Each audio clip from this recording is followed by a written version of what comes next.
Bonjour à tous. Aujourd'hui, nous allons vous présenter dans le détail la clause de non-concurrence.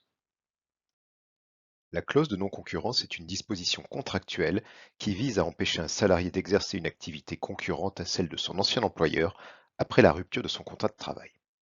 Elle a un double objectif. Tout d'abord, la protection de l'entreprise. Elle protège les intérêts commerciaux de l'employeur en empêchant la divulgation de secrets d'affaires ou de stratégies commerciales à des concurrents. Ensuite, la préservation de la clientèle. Elle aide à maintenir la clientèle de l'entreprise en empêchant le salarié de solliciter les clients de son ancien employeur. Pour être valide, la clause de non-concurrence doit respecter certaines conditions. Tout d'abord, avoir une durée limitée. La clause doit être limitée dans le temps, par exemple 6 mois. La zone géographique doit être définie. Elle doit préciser une zone géographique où l'interdiction s'applique, par exemple un département spécifique. Enfin, elle doit préciser l'activité concernée. Elle doit clairement définir les activités qui sont interdites. Elle doit, par ailleurs, inclure une contrepartie financière pour compenser la restriction de liberté imposée aux salariés. Cette contrepartie doit être proportionnelle à la durée et à l'étendue de l'interdiction. La contrepartie financière est calculée en fonction de la rémunération brute du salarié et doit être proportionnelle à la durée et à l'étendue de l'interdiction. En matière de méthode de calcul, on va en distinguer deux. Tout d'abord, il peut s'agir d'un pourcentage du salaire. Ensuite, il peut également s'agir d'un montant fixe qui sera déterminé sur la base de la durée de la clause et sur la base de l'impact sur la liberté professionnelle du salarié. Ensuite, on va considérer les conditions de la contrepartie financière. Celle-ci doit être non dérisoire, c'est-à-dire qu'elle doit réellement compenser la restriction imposée car elle est un frein à trouver un nouvel emploi dans certaines régions. Ensuite, elle doit être proportionnelle, c'est-à-dire qu'elle doit être proportionnelle à la durée et à la zone géographique de la clause. Enfin, en matière de versement, elle est généralement versée pendant la période de non-concurrence et peut prendre plusieurs formes. Forme de versement mensuel, de versement trimestriel ou bien semestriel. L'employeur peut naturellement renoncer à la clause de non-concurrence, mais certaines conditions doivent être respectées. Tout d'abord, les conditions de renonciation. La possibilité de renonciation doit être prévue dans le contrat de travail ou la convention collective. On parle de prévision contractuelle.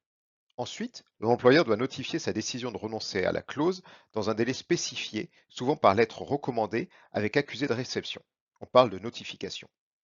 Et enfin, il y a un délai.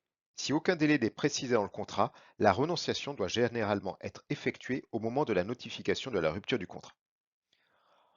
Enfin, au niveau des conséquences de la renonciation, tout d'abord, la première d'entre elles, c'est que le salarié est libéré de sa clause de non-concurrence. Il peut donc travailler pour un concurrent ou bien créer sa propre entreprise. Ensuite, il y a naturellement la suppression de la contrepartie financière. L'employeur n'est plus tenu de verser la contrepartie financière prévue dans la clause de non-concurrence. Le non-respect de la clause de non-concurrence peut entraîner plusieurs conséquences pour le salarié. Tout d'abord, des conséquences juridiques. L'employeur peut par exemple engager des poursuites judiciaires contre le salarié pour violation de la clause. Cela peut aboutir à une condamnation du salarié à payer des dommages et intérêts. Ensuite, il peut y avoir également des sanctions financières, c'est-à-dire que le salarié peut être tenu de rembourser la contrepartie financière reçue pour la clause de non-concurrence. Ensuite, il peut également y avoir des conséquences professionnelles pour le salarié, que ce soit en matière de réputation ou de difficultés d'emploi. La violation de la clause de non-concurrence peut nuire à la réputation professionnelle du salarié, affectant ses relations avec d'autres employeurs potentiels. Ensuite, le salarié peut naturellement rencontrer des difficultés à trouver un nouvel emploi, surtout dans le même secteur d'activité. Pour être contestée, la clause de non-concurrence doit être jugée abusive ou ne pas respecter les conditions de validité. On peut penser notamment à une étendue géographique excessive. La restriction ne doit pas couvrir une zone géographique trop vaste. Ensuite, ça va être en matière de durée. Celle-ci doit être raisonnable et elle doit être limitée dans le temps, naturellement. Ensuite, au niveau des fonctions concernées, les restrictions doivent être clairement définies et se limiter aux fonctions exercées par le salarié. Enfin, au niveau de la compensation financière, la clause doit inclure une compensation financière proportionnelle. Si une clause de non-concurrence est jugée abusive par les tribunaux, elle peut être déclarée nulle et non avenue, libérant ainsi le salarié de toute obligation de non-concurrence.